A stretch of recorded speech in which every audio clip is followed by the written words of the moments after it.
Real growth అంటే headlines కాదు. ఎక్కడైతే సైలెంట్గా వర్క్స్ జరుగుతున్నాయో అక్కడే క్లారిటీ ఉంటుంది. అమరావతి సైడ్ క్యాపిటల్ వర్క్స్ మళ్ళీ పికప్ అందుకున్నాయి. ఇదంతా అనౌన్స్మెంట్ కోసం కాదు, ఫౌండేషన్ కోసం. మన రాజధాని అమరావతి ఫౌండేషన్ కోసం. Seed axis roads, infrastructure layouts, institutional zones అన్నీ స్టెప్ బై స్టెప్గా బిల్డ్ అవుతున్నాయి. E3, E5, N11, N18, quantum valley, LPS zones, iconic towers, high court అన్నీ ఒకదాని తర్వాత ఒకటి స్పీడప్ అవుతున్నాయి వర్క్స్ అన్నీ. ప్యారలల్గా విజయవాడలో కూడా కనెక్టివిటీ యాక్సెస్ అనేది స్ట్రెంగ్తన్ అవుతుంది. ఇది ఒక ఏరియా డెవలప్మెంట్ కాదు, ఒక రీజియన్ మూవ్మెంట్. ఇది అమరావతి విజయవాడ జంట నగరాలుగా కనెక్టివిటీని బేస్ చేసుకొని డెవలప్ అవుతున్నాయి. Highway corridors, long route axis, economic flow gradually improve అవుతున్నాయి.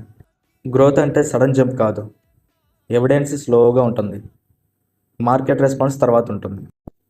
మరి మన రాజధాని అమరావతికి విజయవాడకి కేవలం 15 నుంచి 17 నిమిషాల్లోనే అడవినెక్లంలో సిఆర్డీఏ ప్రపోజల్ లేఅవుట్ ఉంది. మీ డెసిషన్లో క్లారిటీ అనేది ప్రైస్ కన్నా ఇంపార్టెంట్ అయితే క్లారిటీ అని డిఎం చేయండి. నేను లేఅవుట్ డీటెయిల్స్ మీకు సెండ్ చేస్తాను. Thank you.